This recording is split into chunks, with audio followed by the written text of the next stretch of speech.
আসসালামু আলাইকুম ভিউয়ার্স, কেমন আছেন সবাই? তো খুবই সিম্পল একটি রেসিপি নিয়ে চলে এলাম। আজকে তৈরি করে দেখাবো আলু ভাজি।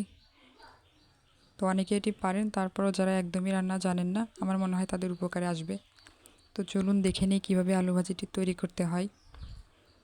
তো এই জন্য এখানে আমি বড় সাইজের 4টি আলু খোসা ছাড়িয়ে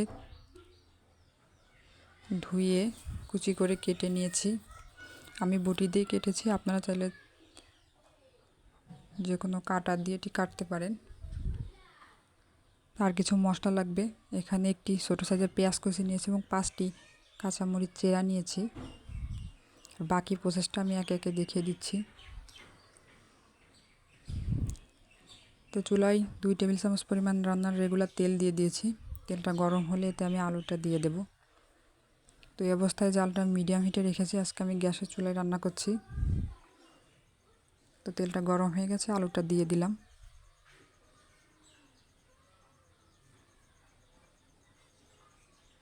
এরপর যে মশলাটা রেখেছিলাম পেঁয়াজ আর মরিচ, ওইটা দিয়ে দেব।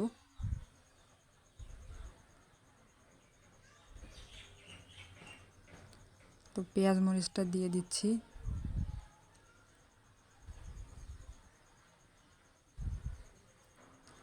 হালকা একটু নেড়ে এখন এটা দিয়ে দেব স্বাদ মতো লবণ।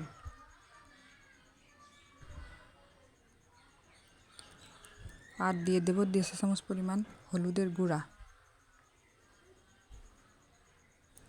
এখানে আর কোনো মশলা ব্যবহার করব না, কোনো প্রকার পানি ব্যবহার করব না।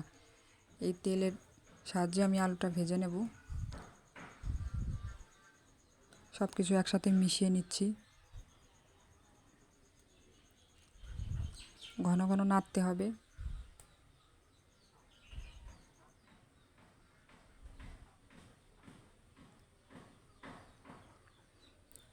তো ভিউয়ার্স, ভিডিওটি ভালো লাগলে প্লিজ চ্যানেলটি সাবস্ক্রাইব করতে ভুলবেন না। আর পাশে থাকা বেল বাটনটি ক্লিক করবেন যাতে পরবর্তী নোটিফিকেশন আপনার কাছে চলে যায়।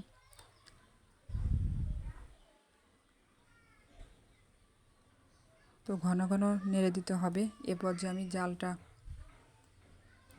লো করে দেব, তা না হলে ভাজিটি নিচে লেগে যাবে। তো লো হিটে কিছুক্ষণ পর পর নেড়ে দেব, তাহলে আলুটা সেদ্ধ হবে এবং তেলটা উপরে উঠে আসবে। তখন ভাজিটি চুলা থেকে নামিয়ে ফেলব।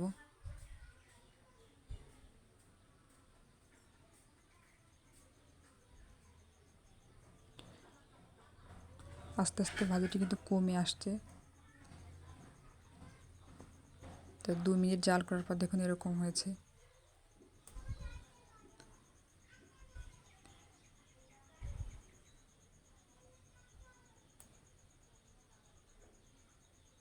কয়েক সেকেন্ড পর পর নেড়ে দিতে হবে।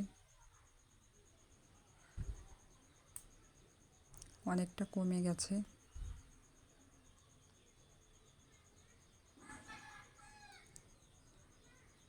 দেখুন আরও 3 মিনিট জাল করার পর এরকম হয়েছে। তো আস্তে আস্তে এটি হয়ে আসছে। তো ভাজিটি প্রায় হয়ে গেছে। তো এখন এটি আমি চুলা থেকে নামিয়ে নেব। তো বেশ তৈরি হয়ে গেল খুব সহজে আলু ভাজি। তো আজ এ পর্যন্তই, আবারও অন্য কোনো রেসিপি নিয়ে হাজির হব। সে পর্যন্ত সবাই ভালো থাকবেন। আল্লাহ হাফেজ।